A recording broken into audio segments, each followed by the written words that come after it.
आज हम बात करेंगे किसी भी डिज़ीज़ को एज अ पेशेंट पर्सपेक्टिव कि अपने मरीज़ को क्या अपने डिज़ीज़ के बारे में जानना चाहिए, क्या होता है, क्यों होता है, कब ठीक होगा, कब तक मेडिसिन लेनी पड़ेगी, क्या रिस्क है, क्या प्रोग्रेशन है, उन सभी बातों के बारे में हम चर्चा करेंगे।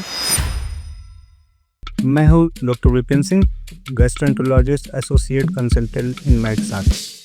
सबसे पहले डिस्कस करेंगे हम गर्ड के बारे में।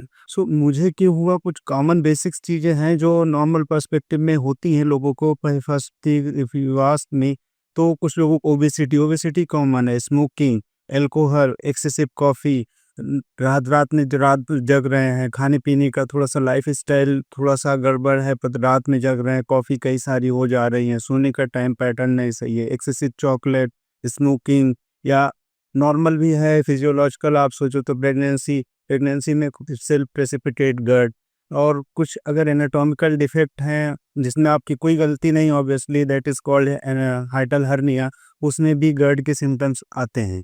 पेट से आपके खाने वाली नली जिसे हम एसोफेगस बोलते हैं उसमें आता है तो उसको गर्ड बोलते हैं। उसकी वजह से प्रॉब्लम क्या होती है, उसी की वजह से आपको सीने में जलन हो सकती है, हार्ट बर्न जिसे हम कहते हैं, आपको चेस्ट पेन हो सकता है, मुंह में आपके बार-बार आपको बदबू स्मेलिंग जिसको हैलियोटोसिस बोल सकते हैं वो होती है। कुछ लोगों को दाँतों में बार-बार इन्फेक्शन का या एनिमल्स घिसने की प्रॉब्लम आती है।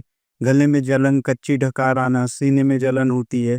ये सारे सिम्पटम्स होते रहते हैं, या प्रोलॉन्ग अगर किसी को बहुत लंबे टाइम तक रह गया है तो उसको कहीं खाने-फंसने की भी प्रॉब्लम आती है। अगला क्वेश्चन आता है कि क्या एक कैंसर बन सकता है? मोस्टली जो स्मॉल माइल्ड जिसे हम कहते हैं, इसमें कैंसर का रिस्क नहीं होता है, बट हाँ, अगर किसी को प्रोलॉन्ग लॉन्ग टर्म से रिफ्लेक्स के सिम्पटम रह रहे हैं और उसको क्रोनिक गर्ड है, तो ऐसे पेशेंटों में कॉम्प्लिकेशन के रिस्क होते हैं, और उस कॉम्प्लिकेशन में बैरेट एसोफेगस डेवलप होता है जो कि कैंसर का रिस्क बन सकता है। हर पेशेंट को ना तो एंडोस्कोपी के लिए एडवाइस करने की ज़रूरत होती है हमें, ना तो फॉलोअप करने की ज़रूरत होती है, बट हाँ, जिनमें हाई रिस्क होता है, जिनमें हम सस्पेक्ट करते हैं इस पेशेंट में रिस्क है, और या ओल्ड एज के साथ है प्रेजेंटेशन, या बैरेट एसोफेगस डेवलप हो रहा, या उसको फूड पाइप में ऑब्स्ट्रक्शन की कंप्लेन आ रही है, इन सब चीज़ों की अगर दिक्कतें होती हैं तो अब इसलिए रिस्क कितना सीरियस हो सकता है। नॉर्मली सिंपल एसिडिटी गर्ड इतना ज़्यादा सीरियस नहीं होता है, हम इसे एसिड सप्रेसेंट दवाओं से कंट्रोल कर लेते हैं लाइफस्टाइल मॉडिफिकेशन से, बट हाँ, अगर आपको क्रोनिक सिम्टम्स रह रहा है और दवाइयाँ नहीं लिया है, आप उसको इग्नोर कर रहे हो, तो प्रोलॉन्ग कॉम्प्लिकेशन स्पेक्ट्रम डिजीज में ऑब्वियसली स्ट्रक्चर डेवलप होने का रिस्क होता है, बैरेट के होने का रिस्क होता है, और ये सब चीज़ें आपको एज अ कॉम्प्लिकेशन, अगर आपकी बात करूँ आपको कैसे फील एज ए पेशेंट मुझे कैसे फील होंगी, तो मे बी हम खाना अटक सकता है खाते समय, कभी लैट्रिन ब्लैक कलर की आ सकती है, ब्लड भी आ सकता है, और ये सारे सिम्टम वेट लॉस के भी सिम्टम होंगे जो इनडायरेक्ट एविडेंस होंगे कि कहीं न कहीं ये कॉम्प्लिकेट कर रहा है, क्यूरेबल है। अगला सवाल आता है क्या ये क्यूरेबल है? तो माइल्ड सिम्पटम है, किसी को बहुत ज़्यादा प्रॉब्लम नहीं हो रही है, तो जनरली कुछ दवाइयाँ होती हैं जिसे एंटासिड्स वगैरह बोलते हैं। मार्केट में बहुत सारी अवेलेबल हैं, ओवर द काउंटर लोग यूज़ भी करते हैं ऐसे गैस की नाम की दवाइयों से, और उसको लोग लेते रहते हैं। बट एक्चुअल प्रॉब्लम क्या होती है कि ड्यूरेशन क्या है, कितने समय तक लेना है, वो थोड़ा-सा उनका इनएक्यूरेट होता है, कभी लिया, कभी नहीं लिया। तो इसमें कई बार ऐसा होता है गर्ड में म्यूकोसल डिफेक्ट होता है, तो आप स्टार्ट करते हो मेडिकेशन, तो ड्यूरेशन होती है जिसमें आपको लेना पड़ता है। वो प्रॉपर फिक्स ड्यूरेशन में नहीं लोगे, ना तो हीलिंग आपकी अच्छे से होगी, ना तो सिम्पटम रिज़ॉल्व होगा। मे बी सिम्पटोमेटिक रिलीफ थोड़े टाइम तक के लिए आपको मिल जाता है, बट हाँ, क्योर थोड़ा-सा होने के रिस्क होता है, वो क्योर नहीं हो पाता है। कुछ लाइफ़स्टाइल मॉडिफ़िकेशन भी करने पड़ते हैं, आपका वेट ज़्यादा हो तो वेट घटने से भी प्रॉब्लम सॉल्व हो सकती है। स्मोकिंग, अल्कोहल, ये जो थोड़ा लाइफ़स्टाइल चेंजेज़ है, चॉकलेट, सिट्रस फ्रूट, ये सारी चीज़ें जो एसिड को बढ़ाती हैं, रिफ्लक्स को बढ़ाती हैं।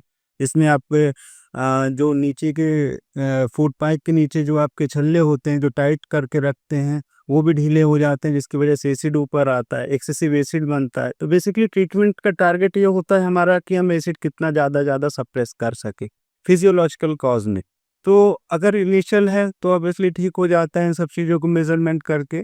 बट हाँ, अगर आपको प्रॉब्लम उसके कॉम्प्लिकेशन डेवलप हो सकते हैं, तो थोड़ा-सा हमें प्रोलॉन्ग, अगर रिफ्रैक्टरी जिसे हम बोलते हैं, रिफ्रैक्टरी गार्ड भी होता है। अगर पेशेंट को लग रहा है कि 4 से 8 हफ्ते में पीपीआई वगैरह देने से नहीं ठीक हो रहा है, तो ऑब्वियसली हमें लॉन्ग टर्म में पीपीआई पे रखना पड़ सकता है ऐसे पेशेंट को। प्रिकॉशन क्या रखना है? जनरली हम पेशेंट को प्रिकॉशन करने के लिए बोलते हैं, सोने से पहले एटलीस्ट 2 घंटे खाना डिनर लेना है अपना, एंड थोड़ा स्मॉल फ्रीक्वेंट मील लेनी है, एंड सिट्रस फ्रूट को अवॉइड करने के लिए बोलते हैं। अगर अल्कोहल ड्रिंकिंग स्मोकिंग है तो हम उसे अवॉइड करने के लिए बोलते हैं। एक्सेसिव वेट है तो वेट रिडक्शन में भी गर्ड हेल्प करता है, वेट रिड्यूस करने पर भी गर्ड में हेल्प मिलती है।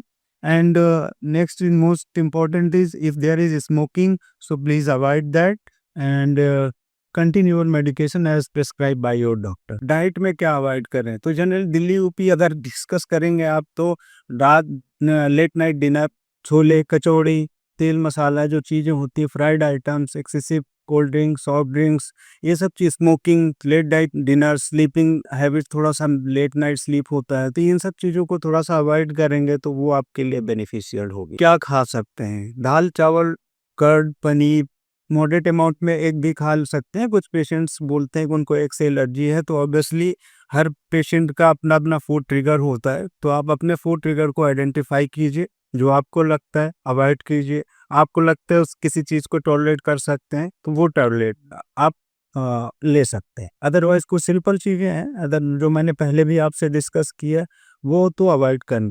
डिजीज कोर्स क्या होता है, सो GERD बेसिकली GERD का डिजीज रिलैप्सिंग रिमिटिंग हो सकता है। ये डिपेंड करता है कि आप अपनी लाइफ स्टाइल को कितना वेल बैलेंस मेंटेन रखते हैं, कैसे मेडिसिन कितनी कंट्रोल के ले रहे हैं कि नहीं ले रहे हैं, या आपकी हैबिट कैसी है, कैसा पैटर्न चल रहा, स्लीप पैटर्न कैसा है, उन सब चीज़ों से प्रभावित होता है GERD।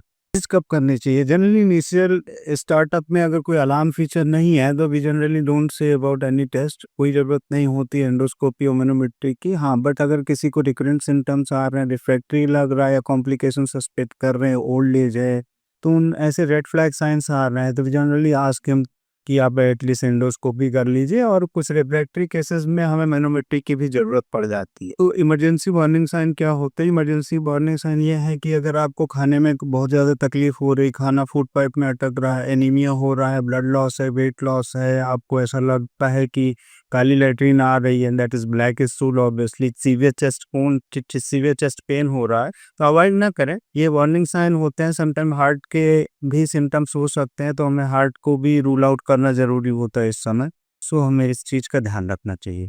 कॉमन मिथ, हर GERD के लिए एंडोस्कोपी चाहिए, नहीं। PPI लाइफ टाइम लेनी पड़ेगी और ये हानिकारक है, नहीं। Right dose, right patient, right duration is the key to treat the GERD and to prevent obviously complication. GERD common है और इसका ट्रीटमेंट भी है, बट हमें अपने रेड फ्लैग साइन को इग्नोर नहीं करना है। एविडेंस बेस्ड ट्रीटमेंट के बेसिस पे बहुत सारे पेशेंट लाइफ स्टाइल मेजरमेंट और कुछ दवाइयों के साथ में ठीक हो जाते हैं। नमस्कार।